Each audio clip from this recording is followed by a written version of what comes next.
Bonjour tout le monde et bienvenue à notre épisode de l'émission de radio Chicks and Machines. Oui, parce que ça a commencé par un balado et maintenant c'est une émission de radio sur les ondes de BPM Sport. C'est Cindy Martin au micro et je suis contente de vous accueillir pour cette émission. Mais là, si tu s'intonises pour la première fois ça, c'est quoi Chicks and Machines?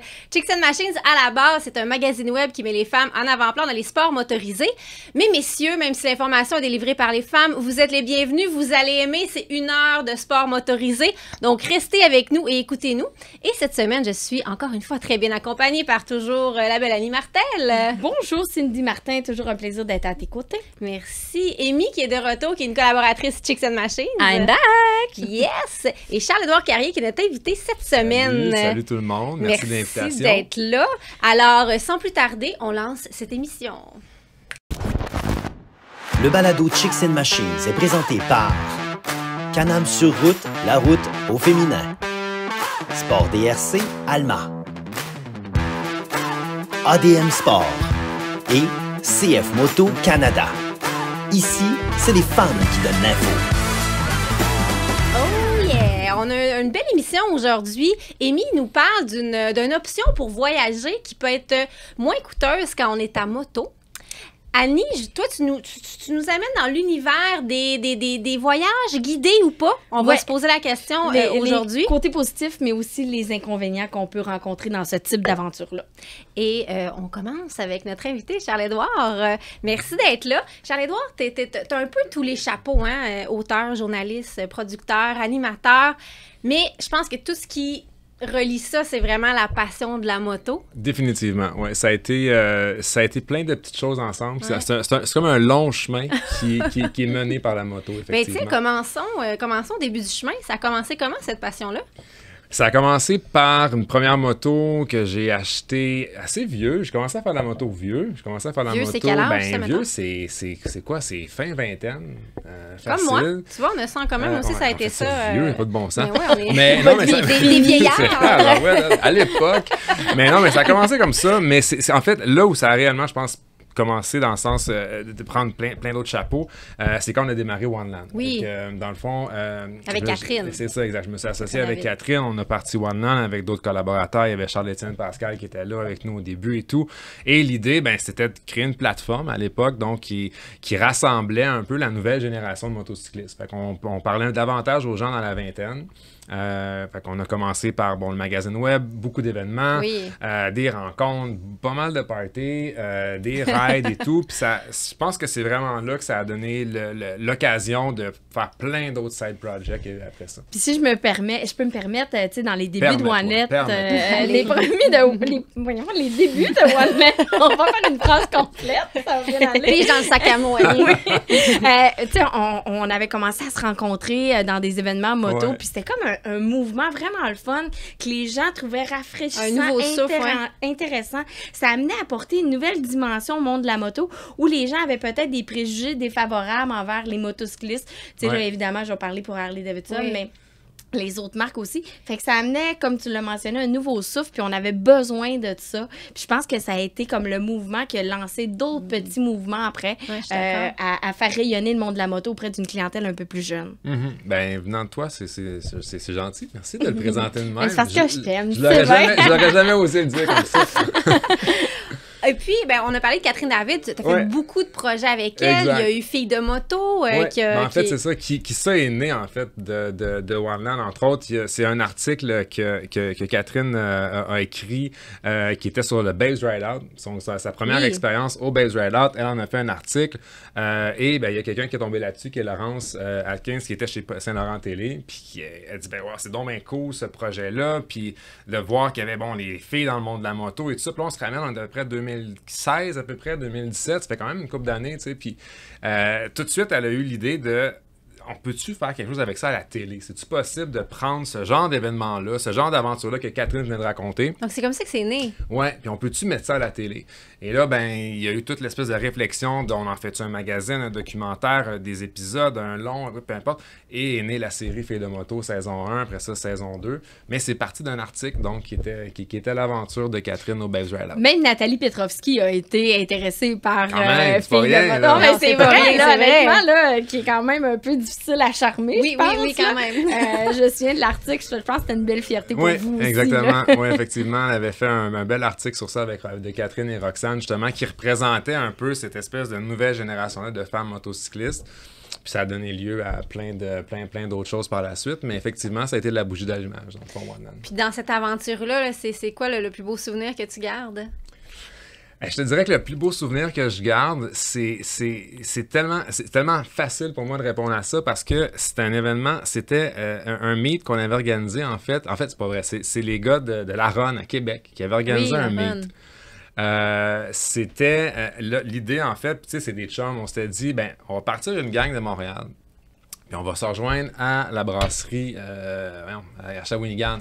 Là, je sais qu'on est la Gabière ici, là, mais bon, Trou du Diable. On se donne rendez-vous là. La gang de Québec part de Québec. Nous, on part de Montréal. On se donne rendez-vous là vers le lunch. On dîne, puis après ça, on s'en va faire une belle ride dans les chemins autour. Puis on termine ça chez Pat, chez Hardcore Cycle, dans le coin il était à Port-Neuf à ce moment-là. Et moi, on met ça sur Facebook, on n'a aucune idée, on va être combien. Puis moi, pas trop ce que ça va donner. Idée. Puis moi, j'appelle Tiggy, puis là, puis je leur dis, écoute, une dizaine, on part, puis on fait signe quand on prend en route, tu sais, on est au McDo. J'arrive là, je me rappellerai, on était à peu près 80 qui s'étaient donné rendez-vous dans le parking du McDo. On était dans le coin de Pointe-aux-Trembles. Et j'en shakeais parce que moi, c'est moi qui étais supposé l'idée le groupe. Mais moi, je pensais avoir. De 10 à 80. Ben là, moi, je m'étais dit, on va être, tu sais, mes chums, puis ça va être ça. Puis, mais non, je connais personne. Puis il y a du monde de plein de marques. De marques, des âges, des styles. Il y en a qui en ont fait du millage dans la gang, là. Fait qu'on est parti. Puis je me rappelais toujours de mon chum Jules qui m'avait dit, j'avais dit, hey, je peux pas, c'est impossible que je puisse, tu sais, je peux pas faire ça, je peux trouver quelqu'un, veux-tu le faire à ma place? Puis il m'avait dit, si tu laisses ta place aujourd'hui, tu pourras jamais la reprendre. Puis j'avais trouvé ça tellement cool parce que ça voulait dire, tu sais, c'est intimidant, c'est le monde de la moto, mais vas-y, c'est toi qui es là, c'est toi qui as ramené ce monde-là ensemble, ben amène-la à bon part. Puis je me souviens, on est parti, puis on s'est rendu à Shawinigan, puis je me rappelle quand Tiggy est arrivé, on a tourné le coin, puis il était là, puis là, il voyait la file de moto. Qui arrêtait plus, là.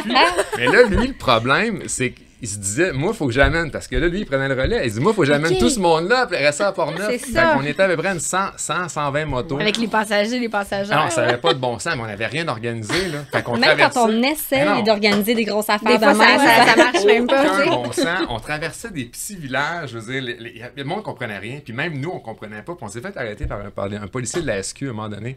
Puis dans un tout petit village, avant d'arriver à Port-Neuf, puis je me souviens, il était arrivé, puis il avait dit, ben là, on avait passé un stop, écoute, à 120 motos, là, tu fais pas ton stop, là, tu sais, écoute, un petit village, on est arrivé, on a passé, puis là, moi, j'étais le 2e, 3e, puis là, on avait dit, ben parfait, mais si tu veux vérifier papier, mais là, il regarde ça. T'as combien de temps, monsieur Lachance, aujourd'hui?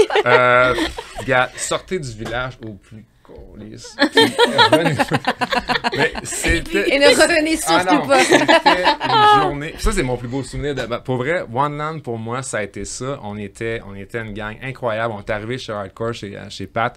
Il y avait un band, il y avait le bar, le food truck. Avez-vous manqué de bière? Parce que de 10 à 80, là... Non, on n'a pas manqué de bière. On avait les pompes. On était sur les pompes à bière. C'est épouvantable. Mais c'est ça la beauté de la moto.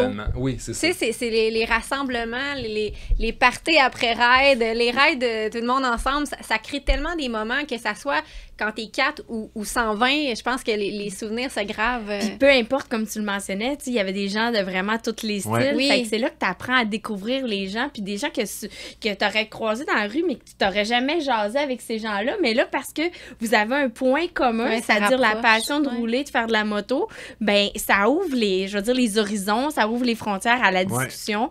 Puis c'est ça qui est tellement beau dans le monde de la moto, la communauté, l'esprit de communauté, c'est extraordinaire. Absolument. Ouais, ça, je pense que c'est un beau souvenir. Puis ça résume très bien, comme vous l'avez dit, c'est la rencontre. C'est ça que ça l'a amené, en fait. Puis là, on va encore parler de Catherine David. Là. Ses oreilles vont y sciller ce soir, mais tu as coécrit 2 livres avec elle. Ouais, donc, Liberté Asphalte et Moto, 100 ans Et Légende. et Légende, 100 ans de moto au Québec. Ouais. Un livre que j'ai adoré. Merci. Puis plus tout récemment, Plein Gaz, qui est franchement un livre super, mais autant pour les enfants que les adultes. Ça? Oui, moi j'ai adoré ça. Génial. Aussi les illustrations l'émission aide beaucoup là, de Francis. Franchement, c'est bien réussi. Puis qu'est-ce qui vous a inspiré à écrire ça? Puis pourquoi vous avez décidé de vous lancer dans l'écriture? Parce que c'est oui, un magazine web, c'est de l'écriture, mais c'est un autre monde, les livres. Certainement pas pour l'argent. Non, ça, c'est ça. Je peux le garantir, ce n'est pas pour l'argent. Mais en même temps, tu vois, c'est encore la même question du fil conducteur. C'est Sophie Aumet, qui est éditrice aux Éditions de l'Homme, qui a écouté Filles de moto, qui ne fait pas de moto, puis elle a adoré la série, elle a adoré Catherine, puis elle a contacté Catherine en disant « Écoute, j'aurais envie qu'on fasse un livre sur ça, pas nécessairement sur Filles de moto, mais sur la moto au Québec, parce que la première saison de Filles de moto était très axée sur le Québec. Et c'est de là donc qu'est né le projet de livre. Donc encore là, c'est ça qui a amené ça, Mais vous deviez, comme on dit. Vous deviez vous pincer quand même. Vous avez décidé de faire un magazine web et là, en découle tout ça. Puis on n'a même pas fini là, dans vos projets, là, mais vous deviez vous pincer des fois en vous disant OK, ça n'a pas de bon sens tout ce que ça... C'est très... Ouais, c'est ça. Quand tu ramènes à tout ça, là, au début, ça s'appelait Moffleur et gasoline. Puis je me rappellerai de la fois que j'avais dit OK, on est live. Puis là, je venais d'ouvrir la page Facebook. Puis là, j'avais 4 likes. Yeah! T'es tout énervé, là. Tu regardes tes visites. Mais ça a commencé comme ça. Tu sais, dans le fond, c'était un blog de hobby. C'était ça. C'était un hobby au départ. Puis ça a changé de nom. Puis ça a grossi. Puis après ça, ben, effectivement, il y a le livre qui est arrivé là-dedans. Le livre Liberté, Asphalte et Légende. Ben, ça nous a permis. Puis ça nous a donné le prétexte parfait pour plonger dans toute l'histoire de la moto au Québec. Vous avez acheté la banque d'images, je pense, de la moto au Québec. Comment ça s'est passé? En fait, on a acheté certaines photos de photographes qui avaient des archives moto. Parce qu'on peut faire des recherches là, avec plein d'outils en ligne comme la BNQ numérique, tout ça. Fait qu'on est tombé sur des images incroyables de motos, surtout les années 60-70. Puis, ben, en fait, on s'est fait offrir d'acheter une portion de ces images-là. Fait qu'on les a. On ne sait pas ce qu'on va en faire, mais on a ça. Mais ultimement, ce qu'on a réalisé, c'est que, tu sais, ce livre-là, c'est la pointe de l'iceberg. Je veux dire, c'est difficile. Moi, je parle, puis on pourrait en parler pendant des heures, mais toutes les personnes avec qui on s'est assis pour faire ce livre-là, il a fallu les arrêter à un moment donné, puis on s'est dit « Ah, c'est plate. » Combien de tomes vous allez pouvoir faire? Ça n'a pas de bon sens, tu sais. C'est Michel Barrette qui signe le préface, si je me trompe pas, qui est un fan de moto. Je me souviens que quand on est allé chez lui, puis on voulait aller chez lui, en fait, parce qu'on voulait y faire une place dans le livre initialement. Puis on avait un ou deux trucs qu'on voulait aborder avec lui, fait qu'on est allé chez lui, on s'est assis, on a pris de la bière, puis on a commencé on avait 2 questions, mettons 2-3 questions. Ça a été impossible d'y poser nos 2 questions. Impossible. Qui est parti. Oui, c'est rare qu'il parlait. Là, il nous fait visiter son musée, puis ses trucs, puis ci, puis ça. Puis à la fin, on a dit « Hey, écoute, ça tente-tu d'écrire le préface? Je pense que ça va être plus facile demain. » Parce qu'on n'avait aucune idée. On sort de là après 4, 5, 6 heures, puis on se dit « OK, mais qu'est-ce qu'on fait avec ça? Il y a trop d'affaires. » Fait que finalement, c'est ça. Fait que c'est lui qui a gentiment accepté de faire le préface, puis c'est un honneur pour nous autres parce que, je veux dire, c'est un raconteur, c'est un féru d'histoire, puis c'est un gars de moto. Ouais. Fait que d'avoir Michel Barrette qui signait ça, pour nous, c'était un super beau cadeau. Et là, je veux prendre le temps qui nous reste pour jaser de votre plus récent projet qui est Nomade à moto Trans-Taiga. Encore une fois, quelque chose que j'ai adoré. Moi, ça me rejoint beaucoup parce que j'ai habité à la baie James, donc de suivre ça, pour moi, ça venait chercher quelque chose, en plus avec la moto. Puis, on le vit avec vous autres carrément. Puis moi, j'ai eu beaucoup d'empathie pour toi parce que je pense que, tu sais, t'es un gars qui faisait de la route. Puis là, tu t'as sauté sur un bike aventure et tu t'es ramassé sur la Trans-Taiga. Pas sur la Trans-Taiga, sur la TQT, pardon. Comment t'as trouvé ça? Je pense que t'as eu un peu... T'as pogné ton 2 minutes, comme on dit. Oui, ça a été extrêmement difficile parce que c'était, je pense, une des premières fois où j'atteignais une limite puis où j'avais pas le choix de continuer. Tu sais, dans la vie, on est confronté à des limites sur plein de choses, mais on a toujours, en tout cas, souvent le choix ou le loisir ou la possibilité de dire « Hey, ça me tente pas, je le fais pas ». Mais là, le problème, c'est que c'est le show télé qu'on a écrit. Fait que je suis bien mal placé pour dire « Hey, salut! Moi, je m'en retourne chez nous. » Sais-tu quoi? J'arrête ici. C'est ça, on est au 2e jour de route, on en a 30 à faire. Fait que ça a été ça, la réalité. Puis honnêtement, je suis parti très, très confiant. Parce que j'ai des milliers de kilomètres d'expérience. J'ai roulé sur à peu près tous les continents. J'ai fait des journées à 1500 kilomètres. Puis c'est pas ça pour me vanter, là, mais j'ai du fun là-dedans. J'aime ça le faire. J'avais du fun à le faire. Puis j'étais arrivé là en me disant, je vais avoir du fun. Puis j'ai pas eu de fun. Puis ça a été ça, la plus grosse déception. Puis le choc au début, ça s'est replacé. Oui, c'est ça. Mais sur le coup, qu'à un moment donné... voyons, qu'est-ce qui se passe? Comment ça se fait que je suis si mauvais que ça? Puis ça a été ça, le choc. Puis c'est aussi, j'imagine, un petit peu, on a tout un ego, hein, quelque part, hein, aussi. Tu avais Marie-Claude, une fille qui est une pro de moto-aventure aussi, quel Pascal, qui lui est comme, il n'y a pas de problème, il n'y a pas de danger. Fait que c'était comme un trio un peu hétéroclite, là, on se le cachera complètement. pas. Ça, c'était volontaire. On voulait avoir une belle équipe parce qu'on voulait que ça fasse de la bonne télé, c'est sûr. Puis on voulait qu'on se complète. Au-delà de la bonne télé, on voulait surtout qu'on se complète dans nos forces. Puis on parle de télé, mais en passant, c'est sur Historia pour les gens qui se posent la question. C'est sur Historia, puis c'est ça. Là, c'est pas en rediffusion en ce moment, mais ils le mettent périodiquement. Fait que ça a joué plusieurs fois. Mais on le retrouve sur le web. Non, c'est pas disponible sur le web, c'est vraiment juste sur Historia. Tu peux l'avoir sur le web. Oui, les chaînes spécialisées avec Illico et tout ça. Oui, tu peux le réécouter. Mais il n'est pas dans la programmation régulière d'Historia pour l'instant. Mais il va revenir, ça va revenir périodiquement. Puis là, à partir de quel moment là, que, mettons, le fun est revenu, là, puis que tu étais un peu plus en paix avec tout ça? C'est dur à dire, mais en fait, je pense que c'est quand j'ai fait le bout de la route de la Baie James. Parce que là, je suis revenu sur l'asphalte. Puis là, je me suis rappelé pourquoi je faisais ça. Je me suis rappelé que j'étais pas si poche que ça. Tu t'es rappelé pourquoi t'aimais la moto. Exactement. Je me suis dit, OK, non, c'est le fun, la moto finalement. Puis on a arrêté un 3-4 jours à Radisson. Question pour des raisons techniques aussi, mais pour prendre une bonne pause. Je pense que ça nous a permis de tout le monde, en tant qu'équipe technique aussi, parce que c'est un défi technique puis un défi pour les motos, mais ça nous a permis de se déposer un peu, puis je pense que ça m'a aidé. J'ai fait beaucoup de motos tout seul pendant ces 3-4 jours-là. Okay. Puis j'ai abordé la Trans-Taiga avec beaucoup plus d'humilité, puis beaucoup plus d'ouverture, face à mes limites, mais aussi face à ce que la route allait m'imposer. Fait que je pense que ça a changé la donne par rapport à la Trans-Québec, où je pensais que ça allait se faire like a walk in the park. Là, t'as pas été si traumatisé que ça parce que t'as fait le rallye KTM. Ben oui, mais là, quand ils m'ont vu, KTM, ils me prêtent une moto, j'ai l'air d'un guignol, ils ont dit, attends une minute, là, pauvre gars, on va l'aider. Fait que, c'est ça, KTM m'a gentiment invité donc à l'édition canadienne du rallye, donc de leur rallye aventure. Puis ça se passe où? Ça s'est fait à Saint-Michel-des-Saints cette année. En fait, c'est 7 pays en 2022 qui avaient été identifiés. Le Canada, habituellement, on est un des arrêts de ce rallye-là, Aventure KTM. Ça se passe au BC, habituellement, en Colombie-Britannique. Puis c'était la première fois qu'on le faisait au Québec. Fait qu'il y a eu 101, 102 participants, 34 équipes. C'est un rallye GPS sur 2 jours. Donc, les gagnants, c'est ceux qui finissent avec le kilométrage le plus précis possible. As-tu gagné? Ben non, t'avais 3e. Mais quand même. Ouais, mais j'étais dans la catégorie R2, là, qui était il n'y a pas de débutants. C'était intermédiaire ou avancé. Mais ça a été une expérience incroyable, une organisation fascinante. Et ça m'a comme réconcilié parce que j'ai fini avec un petit pincement. T'arrives au bout de la Trans-Taiga, je savais que ça avait été difficile. Puis je m'étais dit, il faut que j'en refasse. Parce que je veux pas. C'est comme quand tu tombes, on dit rembarque tout de suite pour pas rester sur une mauvaise note. Ça. Fait que d'avoir fait le rallye KTM, que KTM m'a permis de le refaire, puis dans un environnement contrôlé, avec des gens qui étaient hyper présents pour nous accompagner, je pense que ça a aidé beaucoup, ça.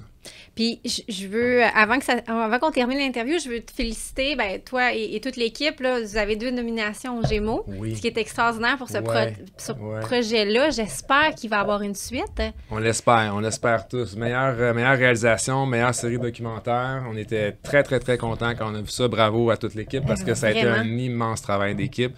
C'est une famille, c'est littéralement une famille. Vraiment. Puis moi, je salue votre patience d'avoir été toujours en communication. Je l'ai fait 5 jours. J'ai fait un projet d'équipe aussi où est-ce qu'on a été connectés pendant 5 jours. Puis des fois, tu sais, le silence fait du bien aussi. Franchement, vous avez été très bon là-dessus. Silence avec Pascal. Ça un gros merci, Charles-Édouard. Merci de l'invitation. Et restez avec nous parce qu'après ça, on part-tu en groupe ou pas? Hein? Ouais, ça dépend de nos attentes et de ce qu'on aime dans la vie. Restez à l'écoute. Si t'es un passionné de moto, de quad, de motoneige, de motocross, peu importe, si ta passion c'est le power sports, tu dois aller chez ADM Sport. Que ce soit pour magasiner des accessoires, des vêtements, des pièces, tu peux venir nous voir, que ce soit à Saint-Hyacinthe ou à Québec, ou au centre de liquidation ADM Sport. Pour plus d'infos, visite admsport.com. Voyage guidé ou non guidé, telle est la question aujourd'hui, Annie. Hey, c'est une bonne question, honnêtement. Je te dirais, dans le précédent balado, je vous ai parlé de mon road trip du côté de l'Italie avec... Ça fait rêver. Ça fait rêver, effectivement. Je vous invite à aller le réécouter sur le chicksandmachine.com. By the way, donc, road trip avec un guide ou pas. Moi, j'ai l'habitude de voyager soit en moto aux États-Unis. Là, j'ai quelques voyages en Europe à mon actif. Et à toutes les fois que j'ai voyagé, c'est tout le temps moi qui fais mes propres recherches. C'est toi la guide guidée. C'est moi la guide guidée, la guide guidée. Je m'auto-guide. Auto-guide. Tu sais, quand tu vas visiter un musée, t'as un auto-guide. Ben là, moi, je suis un peu ça dans l'oreille à Martin, mon conjoint. Donc, c'est moi qui fais mes propres recherches. Et là, c'était ma première expérience avec un guide dédié qui nous accompagnait presque jusqu'aux toilettes, là, pendant notre voyage. C'est ça, il vous prend en charge complètement, là. Ça va du repas au dodo, aux routes. C'est vraiment, tout est compris, là. Effectivement. Juste avant d'aller plus loin, ma chère Cindy, j'aimerais dire merci à la Gabière de commanditer cette chronique et... de nous abreuver. De nous abreuver, effectivement. Donc, je veux pas dire que je suis mal placée de vous dire quels sont les côtés positifs et les points à améliorer ou les inconvénients d'un tour guidé. Ça dépend de chaque personne, ses besoins, ses désirs, ses envies. Moi, mes besoins ne sont pas nécessairement les mêmes que les tiens. Mes expériences de voyage ne sont pas les mêmes non plus que toi, mes besoins. Donc, moi, j'aime ça, être en contrôle de ma destination, être en contrôle de mes moyens. Si je m'en vais me promener dans une petite ville, puis que là, je vois un endroit qui a de l'air sympathique, une petite microbrasserie, un petit café, une petite boutique pour aller m'acheter un chapeau. T'arrêtes, hein? J'ai envie d'arrêter, j'arrête. Mais quand t'es en voyage organisé, malheureusement, ben tu dois suivre le groupe. Moi, je n'ai jamais été celle qui aime suivre le troupeau. Fait que dans un voyage organisé, je me sentais un peu désorganisée. Je sais pas si vous comprenez un peu comment je me sentais.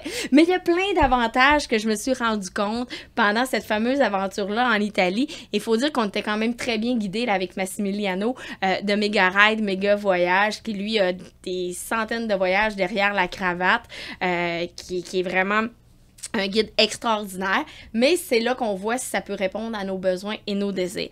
Une des choses, qui est intéressante, c'est que notre voyage est organisé d'avance. Donc, tu décroches un peu. C'est en plein ça. Mais ça allait dans un tout inclus, tu te poses pas de questions. C'est exactement, le parallèle est très bon. T'as juste à choisir ton cocktail. Puis aller, c'est juste ça ton casse-tête. Choisir qu'est-ce que tu vas boire le soir avec tu devais pas avoir de misère avec ça, toi. Non, comme il n'y avait pas de la Gabière. Paraît-il qu'il y avait quelques bouteilles de champagne aussi. Oui, j'ai entendu des rumeurs. Oui, on a popé le champagne pas mal à tous les soirs. Et là, le guide était couché. Puis, mais on a bu de la grappa aussi. Le guide nous a fait découvrir beaucoup de grappa faites avec du foin, entre autres. En tout cas, c'était exceptionnel. Donc, quand on part avec un guide, là, je le mentionnais, on n'a pas le casse-tête de tout organiser, savoir où on va coucher, c'est-tu correct avec la distance qu'on va parcourir dans une journée à moto. C'est sécurisant. C'est sécurisant, effectivement. Mais encore là, ça dépend de chaque personne. Une autre chose qui est le fun avec le guide, c'est que souvent, le guide connaît l'endroit comme le fond de sa poche. Fait que lui, il connaît les meilleurs spots. Donc, si toi, tu trouves que à cet endroit-là, selon toi, c'est le meilleur point de vue, mais lui, il le sait que quelques kilomètres plus loin, c'est encore plus exceptionnel. Donc, ça nous évite peut-être à arrêter 22 fois sur la route puis prendre des photos, qui sont un peu douteuses. Puis t'as pas à avoir ton GPS sur ton tableau d'or devant toi. C'est en plein ça. Tu peux vraiment savourer le paysage. Ouais. Mais en même temps, c'est intéressant d'avoir le GPS parce que même avec un guide, des fois, on peut se perdre tout dépendamment combien qu'on est dans la ride de moto. Donc, c'est quand même bon de savoir où on s'en va parce que même en Italie, à 4, on a réussi à se perdre quelques fois dans le groupe. Fait que vous n'avez pas de système de communication entre vous? Les deux motocyclistes en avaient, mais nous, avec l'équipe de tournage ou quand j'étais avec le guide, c'était un peu plus fastidieux, je te dirais. Sinon aussi, souvent avec le guide, les problèmes de langue. Oui, là, en Italie, évidemment, ça parle italien, mais ça parle beaucoup allemand. Puis l'accent italien était des fois dur à déceler. Puis même si on dit que l'anglais est comme la langue internationale, dans certains endroits un peu plus reclus, c'était un peu plus compliqué. Donc, notre guide était... En même temps, c'est les plaisirs du voyage, je trouve, de se retrouver... Mais j'ai appris quelque chose... Un peu démuni. Se sentir loin. J'ai appris quelque chose de vraiment niaiseux, là, mais je vous le dis, là, je savais pas qu'avec ton téléphone, tu peux traduire les menus de restaurant, mais j'ai appris ça. Alors, voilà, je ne le savais pas. Fait que, je choisissais comme, OK, on va y aller avec ça. Sinon aussi, le guide a souvent toutes les solutions à portée de la main.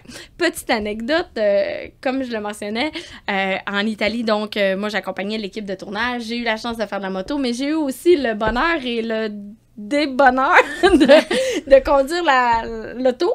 Et j'ai vraiment fait 2 belles crevaisons En même temps. en même temps. En même temps. Ouais, Oh, c'est- ouais. ouais, En même temps. c'est- OK. Ouais, en même temps, j'ai pogné le bord de la route, puis tu sais, comme, pas 2 petites crevaisons, là, tu sais, ben fendues. Fait que t'es en Italie, t'es dans une journée de fête nationale où presque tout est fermé. ouais. Tu sais, évidemment, les Italiens ont pas nécessairement le même rythme de vie que Non, nous. ils À sont nous, plus c'est relax. assez rythme effréné. Eux, c'est comme plus relax. Donc, attendre la dépanneuse, ça prenait 2 heures, mais là, c'était de trouver une dépanneuse. Donc, le guide, quand il arrive des petits avaries comme ça, ben lui, il a tous les contacts, il sait qui appeler. Puis en plus, ben, il parle la langue des gens sur place. Donc, c'est un point positif. Mais en même temps, qui fait ça, 2 crevaisons en même temps? Annie Martel. En Italie. En Italie, c'est ça. Écoute, job done, ça a été fait. Sinon aussi, le guide, dans les côtés positifs, ben lui, il sait où sont les attrapes-touristes, tu sais, Ouais. où donner du pourboire ou pas en donner, ces choses-là. Donc ça, c'est un autre point positif. J'ai une question, puis ça, je dis pas que c'est arrivé avec vous, mais ça se peut-tu aussi que des fois, les guides vous amènent dans des endroits où est-ce que ils peut-être payés pour vous amener, tu sais, Ben, c'est sûr que oui, là, tu sais, par d'expériences passées, d'histoires entendues. C'est ça. Tu sais, quelquefois, les guides, veulent pas, ils font des ententes comme dans n'importe Oui. quelle entreprise. Ben t'as oui. des c'est correct, chumés de c'est body correct, body. mais des fois, ça T'amènes peut du peut-être, monde, puis, ouais. tu sais, Gratte oui. mon dos, moi, je vais gratter le tien. C'est Fait que, ça. tu sais, dans l'industrie du tourisme, c'est beaucoup Ça se ça fait aussi, aussi. tu sais, on se le cachera pas. Sinon, donc, le guide aussi connaît la culture du pays. Je donne un exemple. Nous, on a biéré avec ça pendant notre voyage en Italie parce qu'on était là, tout est interdit en Italie. On peut pas faire ça en Italie, c'est strictement interdit. Mais juste de tourner dans l'entrée de chez quelqu'un, ici au Québec, quand tu t'es trompé de route, ben, tu te vires dans l'entrée de monsieur ou madame, puis tu repars. Mais là-bas, en Italie, tu peux pas faire ça, c'est interdit. Mais nous, on avait comme le réflexe de faire ça, mais on s'est fait dire, ben non, vous pouvez pas faire ça. Fait que lui, les us et coutumes du pays, il les connaît, puis il nous les apprend, puis il nous les fait découvrir. Puis il y a le côté positif de tout ça. Puis évidemment, ben quand on fait un voyage organisé, ben souvent, on est accompagné de plein de gens qu'on ne connaît pas. Ça revient un petit peu à ce que tu Ouais, nous racontais exact, tout à l'heure les avec rencontres. One Land, voyons, je Ouais. disais. Bang, bang, bang. Ouais. Ouais. Je devrais aller au Texas, ça aurait été fun. Mais c'est là que tu rencontres des gens que tu n'aurais pas eu nécessairement le réflexe avec qui discuter. Mais là, excusez l'expression, t'es pogné avec eux Ben pendant 10, 12, 14, 15 jours. Il y a des voyages organisés T'espères d'un que ce soit mois. positif. Ben oui, mais tu sais, il y a de ça, de belles expériences positives, des échanges, tu rencontres des gens incroyables, puis tu découvres de belles amitiés. Donc ça, c'est le côté positif. Amy, toi, guidée, pas guidée? Et moi, boy! Pas guidée, hein? Ouais, non, les rencontres rapidement, ça va, mais mon champagne, j'aime le boire seul. Amy aime les gens, mais à À petite dose. C'est ça. Ouais. C'est comme notre ado à la maison qui aime pas les gens. Sinon, les inconvénients. Bon, mais évidemment, je le disais d'entrée de jeu, on est plus limité dans nos actions. Tu sais, quand tu roules, puis toi, tu vois quelque chose de vraiment cool à aller visiter, à découvrir, ben là, tu peux pas parce que tu dois suivre le troupeau. Moi, c'est ce qui m'a le plus un peu énervé de ce type de ouais. voyage-là parce que tu as envie de voir plein de choses, tu as envie d'arrêter dans les petites boutiques. T'as pas envie de manger nécessairement des heures fixes. Non, c'est ça, c'est une autre affaire aussi, tu sais. Fait que le guide, lui, il a planifié le voyage, que, bon, ben, le petit déjeuner souvent est inclus. Le souper, ben là, tu soupes soit à l'hôtel ou à tel restaurant, mais là, il a réservé pour 19h30. Fait que là, si c'est un groupe de 5, 10, 15, 20, 25 personnes, ben, tu dois absolument respecter ces règles-là. Fait que t'es pas libre de tes mouvements puis de tes actions. C'est toi qui choisis ta nourriture ou pas tout le Hey, temps? dans certains restaurants d'hôtel, ils t'amènent ce qu'ils ont décidé qu'ils mangeaient Oh, mon ce Dieu. soir-là. Fait Ben que, voyons donc. oui, ça nous est arrivé à quelques endroits. Puis moi, qui est vraiment un peu difficile, là, je le répète, ben à chaque soir, c'était comme, bon, qu'est-ce qu'ils vont me servir à soir? Moi, tu sais? juste t'entendre parler du voyage guidé, ça me tape ses nerfs. Hey, mon Dieu, ben Je sais oui. pas vous autres, là, Ah mais oui. comme... Mais il y a des gens qui aiment ça. pour Oui, avoir mais il y a casse-tête, oui, puis c'est correct. Ils aiment ça être pris en charge, mais Mais je pense moi, que c'est peut-être je- générationnel un petit peut-être, peu. hein. Tu sais, Je je sais veux dire, pas, mes peut-être. parents ont fait beaucoup de voyages guidés, soit en Chine ou ces endroits-là. Puis eux, ils trouvaient ça réconfortant. Ouais, c'est rassurant. C'est ça, tu sais, ils n'ont pas de casse-tête, ils n'ont pas de problème de langue. C'est une génération qu'on voyage depuis qu'on est plus jeune aussi. Peut-être Il y en a beaucoup qui sont partis avec leur petit pack-sac. Moi, je l'ai fait très, très jeune, toute seule, puis je m'en vais. Puis après ça, d'être pris dans une espèce de cadre...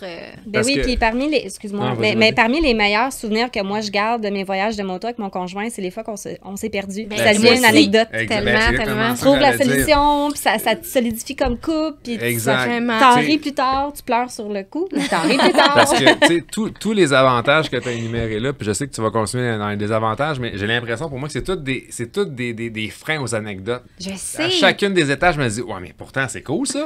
Ouais, mais ça, quand ça arrive, c'est... Comme tu dis, t'as raison, quand t'es dedans, là, t'arrives, tu vis ça, t'en paniques un peu, mais après coup, tu dis, OK, on a vécu ça, on a rencontré lui, on s'est trompé là, on a mangé ça, on savait pas c'était quoi, on s'est viré dans son driveway, on s'est pas dit qu'on n'avait pas le droit. Oui.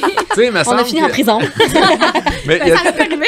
Un peu de créativité, s'il vous plaît. On est rentré par infraction dans un spa, mais ça, en tout cas... Mais ça existe-tu? T'as-tu de la place dans ce genre de voyage-là pour au moins essayer de découvrir, tu sais, avoir, OK, Ben nous, on a exploré un spotail en Italie à minuit le soir. En tout cas, c'est une autre histoire. C'était après beaucoup de bouteilles de champagne. Mais non, mais vous avez totalement raison, tu sais, dans ce que vous dites. Tu sais, somme toute, c'était un magnifique voyage, mais avec quelques barrières, quelques freins, peut-être, comme je mentionnais, que nous, on est plus jeunes, fait qu'on est plus habitués à avoir notre propre liberté. Tu sais, aussi, dans les inconvénients, je dirais que tu sais, le matin, tu décides que tu te lèves à 8 heures. Fait que si t'as pris 3 bouteilles de champagne la veille, ben à 8 heures, t'as peut-être pas le goût de partir, mais là, il faut que tu partes avec le groupe à 8 heures. Même chose pour le retour le soir. Tu sais, puis aussi, partir dans un groupe, quand tu pars en moto, ben c'est pas tout le monde qui ont les mêmes habiletés de conduite que toi. Moi, je trouve ça dur rouler en groupe. Fait que c'est particulier, tu sais, puis ça va aussi avec certaines marques. Il y a certaines marques que les gens sont plus habitués de rouler en groupe parce que, veut pas, la confrérie est plus importante et imposante.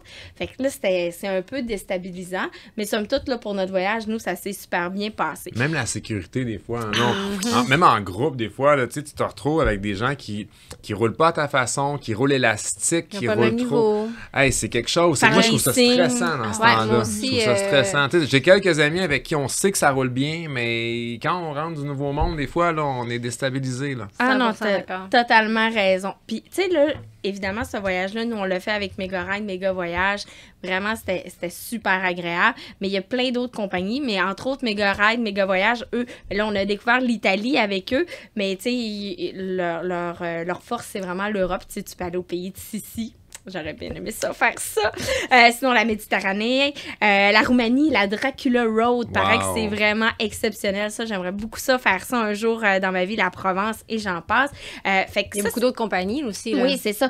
Donc, sinon, il y a aussi les gens d'Amérique à moto qui, eux, sont spécialisés pour le transport de ta moto. Fait que si toi, un voyage organisé, ben ça t'intéresse pas, ben tu peux décider de faire transporter ta moto du côté des États-Unis ou aussi dans l'Ouest canadien. L'Europe, c'est un peu plus dispendieux d'amener ta moto en cargo, là. Tu sais, il y a plus ou moins de compagnies ici au Québec qui le font, là, mais c'est quand même assez dispendieux. Mais Amérique à moto, j'ai entre autres Jeff Boudreau, Michel Barrette, on en parlait, Régent Tremblay, le journaliste, qui ont fait affaire avec eux pour le transport de leur moto, mais aussi pour des voyages organisés qui ont eu que de bons mots avec eux. Puis c'est vraiment, ils ont différents forfaits. Héros de luxe aussi, Éric Ménard qui guide maintenant pour eux. Avec Isabelle, Isabelle, oui.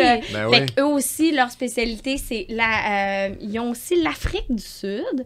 Puis maintenant, l'Europe aussi, la Corse, c'est un de leurs voyages chouchous qu'ils font. Fait que, tu sais, une compagnie de voyage, ça se magasine. Des compatriotes de moto, ça se magasine aussi. Fait que, tu sais, il y a Fly and Ride aussi qui sont spécialisés aux États-Unis, mais aussi au Canada, puis qui font même des voyages, je pense, au Mexique, si je me trompe pas. Fait que tout ça se magasine selon ce que vous avez envie, selon vos besoins, selon votre budget aussi. Puis toujours un petit point important, peu importe que vous faites un voyage organisé ou que vous faites transporter votre moto, assurez-vous que la compagnie, vous avez de bonnes assurances avec eux. Vérifiez la couverture d'assurance. C'est super important. On ne voudrait pas qu'il arrive un pépin quand vous êtes en route ou en moto.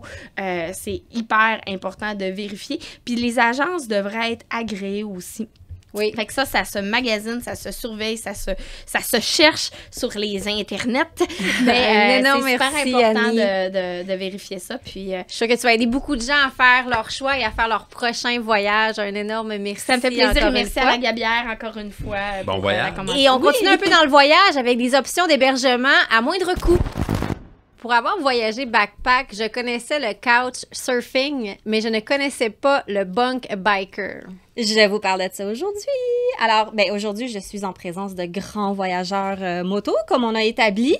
Puis, tu sais, on parlait du fait que souvent, en moto ou en voyage, nos meilleurs souvenirs sont par rapport aux gens qu'on rencontre, aux anecdotes qu'on vit, puis avec les gens avec qui on partage ces expériences-là. Ben, justement, je vous parle aujourd'hui de Bunk a Biker, qui ressemble d'ailleurs au couchsurfing d'ailleurs.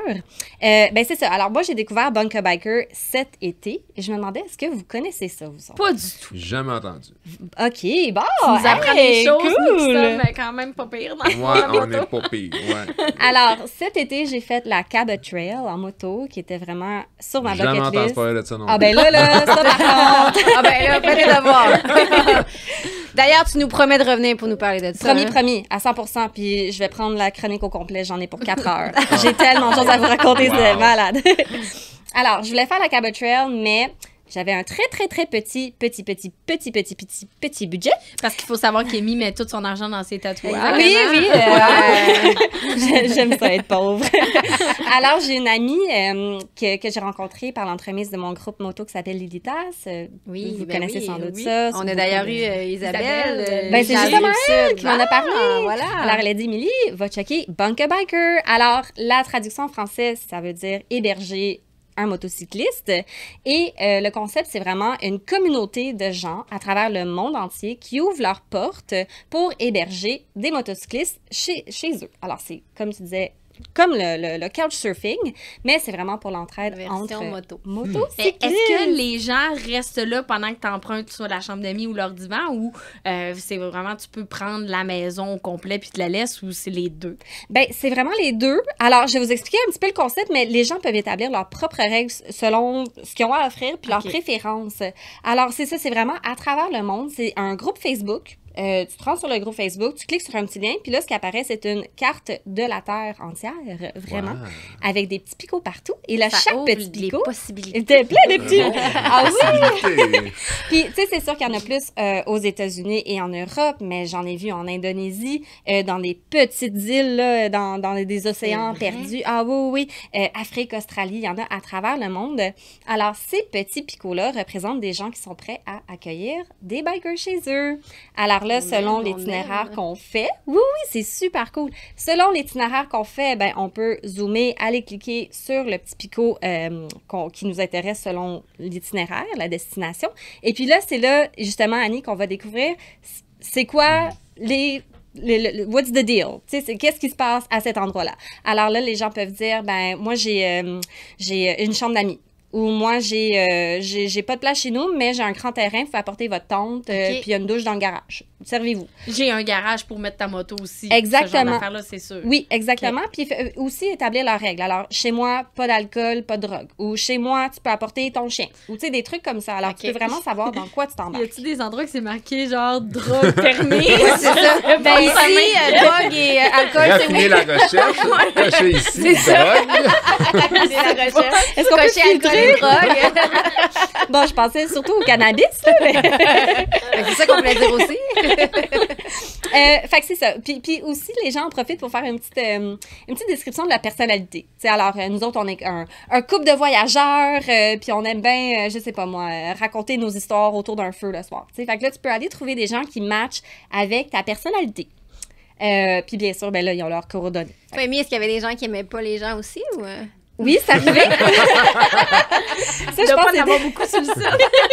Je pense que c'était les gens qui disaient tu peux mettre ta tente sur mon terrain. C'est ça. Il y a loin de la il y a une maison. douche dans le garage. Il y a une chaîne à bois, c'est là que tu vas.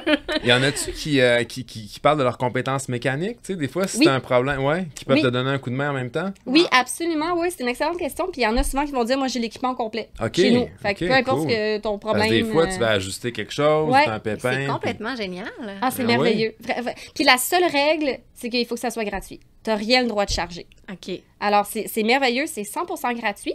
Alors, bien sûr, il y a 2 types d'usagers. Tu as les gens qui mettent leur endroit à réserver, puis il y a des gens qui les réservent, bien sûr. Puis, ben c'est ça. Alors, moi, j'ai réservé une place lors de mon voyage à la Cabot Trail. Est-ce que vous accepteriez des inconnus chez vous? Ben, si j'avais un plus grand chez moi, là, ça serait le genre de truc que je ferais, ben, peut-être pas à temps plein, là, mais mettons, tu sais, je sais pas, un mois dans l'été, là, ouais, pour rencontrer des gens, on De arrête pas Tinder aussi pour ça. Hein? Non, mais je veux dire, j'ai pas nécessairement envie de coucher avec eux, mais tu sais... C'est pas ça que je disais. Non, mais blague à part, juste pour faire des rencontres, on parle tout le temps de ça, c'est ce que ça apporte, la moto, les rencontres.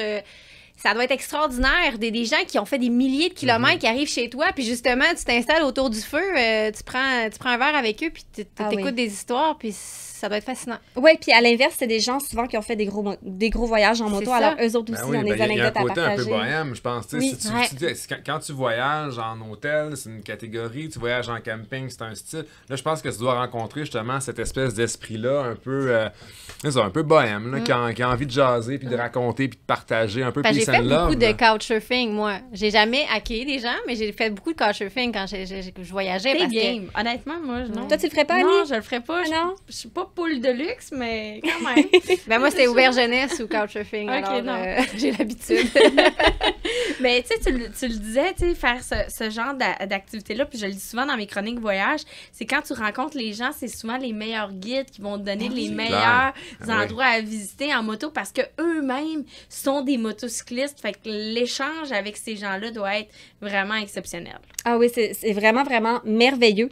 Puis, c'est ça. Alors, moi, j'ai rencontré un couple de motocyclistes, des gens de Harley. Madame Annie, tu vas être fière. Tu portes du Harley aujourd'hui, ça te sent pas ça? Ah oui, c'est vrai. Puis, en fait, c'était à Havelock, au Nouveau-Brunswick. Si jamais vous passez par là, allez passer une nuit chez Tania et Angus. Vous allez vous faire vos 2 meilleurs amis sur la Terre. C'est un couple, c'est des perles. Sans joke. C'est des gens plus âgés, des jeunes? Excuse la question. Quasi boomer, je dirais, Ok. dans cette génération-là. Alors, j'ose pas dire si c'est jeune ou âgé, ça. C'est non, tout à la discrétion des gens qui nous écoutent. Discrétion des gens. Mets le chapeau, si ça te tente. C'est ça, exactement. Puis eux autres, dans le fond, c'est un couple qui ont énormément voyagé en moto. Tu sais, tu parlais tantôt des journées de 1500 km. Eux autres aussi, ils en ont fait en masse. Elle est rendue avec un Can-Am maintenant, un Spider. Ouais. Puis lui, ben, il a une belle BM. Puis ils font encore des voyages de moto. Et puis eux autres, ils ont un petit cabanon sur leur terrain qui ont carrément transformé en hébergement. Ah, c'était mignon, mignon, mignon. Il y avait un lit double d'un côté, un lit superposé de l'autre côté. Tout ça dans un petit cabanon. Un petit frigo rempli de bière. Mon Wow. Dieu. Hein? Puis un petit faux foyer. T'es atterri au paradis. Ben vraiment. Puis quand on est arrivé chez eux, ils nous ont fait à souper. Wow. Puis le monsieur, il faisait sa propre bière à la maison. Alors, il a partagé ça Et avec tout ça nous. gratuitement? Oui.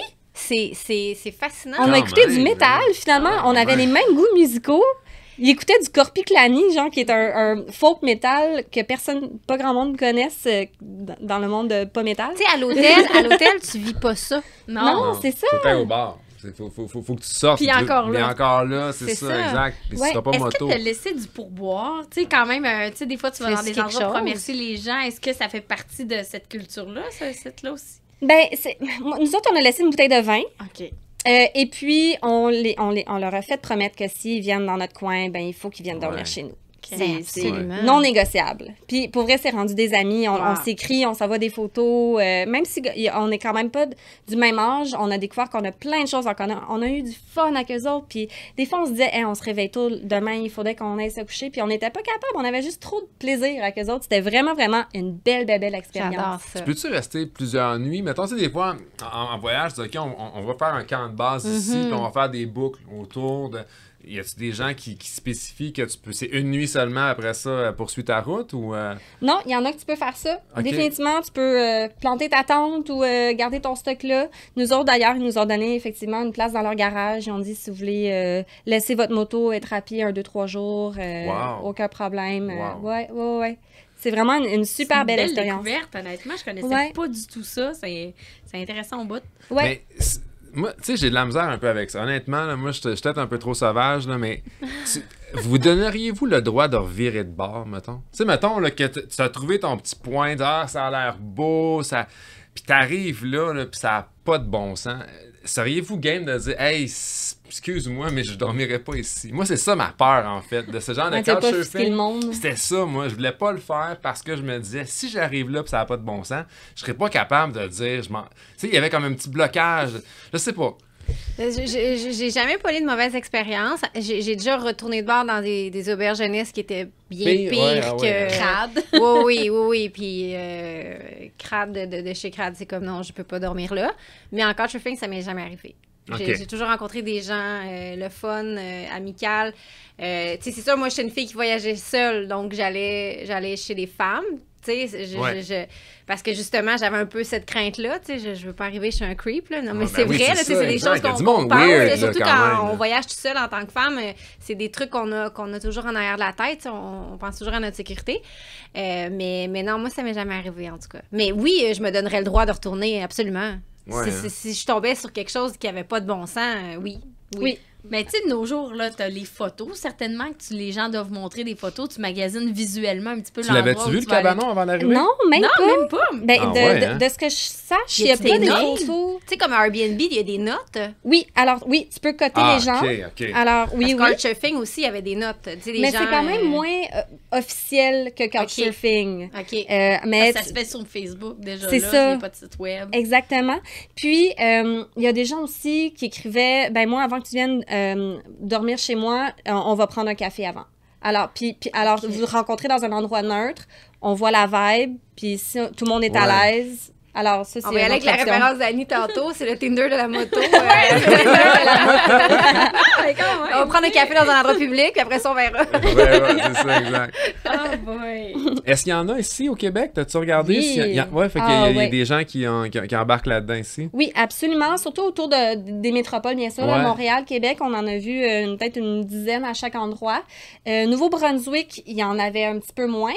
Mais côté Cabot Trail, il y en avait quand même quelques-uns aussi. Donc, mais là, maintenant que tu en parles, les gens vont connaître je veux dire ce mouvement-là, mais le terme est peut-être pas bien choisi, mais vont connaître ça, puis ils vont peut-être dire hey, moi aussi, ça me tente de rencontrer des gens. Ça va peut-être être appelé à grandir puis à se faire connaître davantage ici, là, au Québec. Ben, exactement. Puis, tu sais, moi, quand je me suis embarquée dans cette aventure-là, honnêtement, c'était pour économiser. On l'a établi tantôt. Je suis pas la personne qui aime le plus rencontrer des étrangers. Je suis quand même un peu introvertie. Donc, ben, c'est ça. Alors, pour moi, c'était un petit peu intimidant. Puis, je me disais, tu sais, le budget, nanana. Mais finalement, ça a été une des plus belles expériences, honnêtement, un des plus beaux souvenirs que je rapporte de ce voyage-là. Et puis, ça m'a aussi donné le goût d'ouvrir chez moi. Ce que j'aurais jamais pensé faire avant ça. Tu me connais, Cindy, là. Oui, mais je te surprends en ce moment, là. Tu vois dans mes yeux la surprise, mais... ta chambre d'amis? Oui, ma chambre d'amis. Oui. Non, mais à la maison, elle est très, très sympathique, Amy, pour vrai. Parce qu'on te dépeint un peu comme une sauvage, mais non, pas du tout. Mais c'est ça, rencontrer des gens qui avaient tellement un grand cœur, une grande générosité, pour moi, ça a été tellement inspirant. Puis je me disais, mais si tout le monde était de même, la Terre serait vraiment une plus belle place. Wow. Puis, donc, tu le referais demain matin? N'importe quand. Là, ça a été le budget au départ, mais ce que je comprends, c'est que ça devrait même pas être le budget, en fait, au départ. La motivation première de ton goût de rencontrer des gens. Rencontrer des gens, puis de faire des anecdotes de plus dans son voyage, en fait. Ben c'est un des gros avantages. Mais encore une fois, si toi, t'es plus solitaire, puis ça tente pas trop, il y en a qui offrent juste leur terrain, puis ils disent, moi, je serai pas à la maison, mais tu peux mettre ta tente là, puis tu fais comme chez vous. C'est vraiment cool. Alors, Est-ce que les gens doivent être, je veux dire, installés pour recevoir des motos? Tu sais, doivent-ils avoir absolument un garage ou une entrée pavée ou je sais pas, ou c'est vraiment... C'est une surprise. OK, c'est une surprise. Tu tombes. Ouais. Mais nous autres, ça donnait bien. Il y avait un garage. Puis en plus, nous autres, on faisait un trip de moto-camping. Mon chum qui est moins camping que moi. Alors, c'était un petit peu aussi la négociation de dire, on va dormir à l'intérieur dans un vrai lit ce soir-là. Mais c'est pas ce moment-là qu'il mouillait beaucoup, là? Ben, c'est justement... J'ai vu quelques photos, là. Ben oui, à travers tout le voyage, il y a plu 3 fois. La journée qu'on est parti, la journée qu'on est revenu, puis la journée qu'on a dormi dans un cabanon au sec. C'était merveilleux. C'est cool aussi, parce que ça peut être un bon last minute, une option de, tu sais, justement, tu avais un plan, ça marche pas comme tu voulais, puis là, tu peux dire, OK, je me tourne vers ça, il y a peut-être quelque chose pas loin. Puis l'autre chose, c'est que j'imagine que sais, oui, tu as la Cabot Trail, mais ces points-là sont pas nécessairement sur le chemin. Tu sais, je veux dire, ça t'amène à sortir aussi. Là. Tu vas peut-être voir ton village dont tu parlais. Là, t'aurais peut-être pas passé par là, dans le fond. Ah, définitivement pas. C'était un pas pire détour. Fun, parce que ça devient une raison de sortir de ton chemin. C'est là que tu découvres des fois des trucs incroyables. Oui. Ah oui, vraiment. Puis là, j'ai 2 nouveaux amis. Oh, merci, Amy. Hey, je pense que tu vas intéresser beaucoup de monde. D'après moi, ils vont avoir beaucoup de visites Bunker Biker après ça. Puis je souhaite à cette communauté-là de croître. Oui, vraiment. Puis pour avoir vécu le couchsurfing qui est un peu similaire, pour vrai, tu rencontres des gens incroyables, tu vis des expériences que tu n'aurais pas vécues. Merci d'être venu nous parler de ça. Merci de m'avoir reçu. Très cool. Et Charles-Édouard, on te suit où? Après ça, y a-t-il des futurs projets? Ben, les futurs projets, là, on va suivre les Gémeaux. Comme je vous disais, on va voir ce que ça va donner. Après ça, on a plein gaz. Il y a peut-être une petite annonce qui s'en vient plus tard, bientôt. Puis il y a toujours d'autres projets. Il y a toujours d'autres projets sur la table. Puis ça va être dans le monde de la moto. Ça, c'est sûr et certain. On suit où pour savoir toutes ces Facebook ces belles nouvelles-là? pour voir mon petit garçon grandir. Puis un petit peu de voyage de moto. Un gros merci. Merci Annie. Encore une fois, merci Amy. Je prends un petit 30 secondes pour remercier tous ceux qui font en sorte que cette émission-là ait vu jour. Notre réalisateur Maxime, BPM Sport évidemment, qui sont venus nous chercher parce qu'ils ont trippé sur notre balado. Ça, je tiens à le dire et le redire. C'est une belle fierté pour nous. Merci à Canam sur route, la route au féminin qui est avec nous depuis le début, qui croit en nous. Sport DRC Alma, vous avez vu souvent Émilie, là, pour ceux qui ont écouté le balado, merci. ADM Sport qui ont embarqué cette saison-ci avec nous, qui nous ont fait confiance. Merci beaucoup. On a été accueillis comme des rois. On espère pouvoir y retourner. Léo Harley-Davidson qui est avec nous depuis le début. Merci Annie aussi non, mais c'est vrai. C'est F Moto Canada qui a embarqué cette année dans l'aventure du balado. La Gabière qui nous abreuve, qui est là aussi depuis le début, qui croit en nous. On est allé souvent là-bas. On est chanceux d'être accueillis comme ça. La Fédération québécoise des clubs quad aussi qui a embarqué dans l'aventure. Un gros merci à tout le monde. Merci à ceux qui nous écoutent. Vous pouvez nous suivre sur Facebook, Instagram, YouTube, TikTok, www.chicksandmachines.com et à la semaine prochaine! Woo!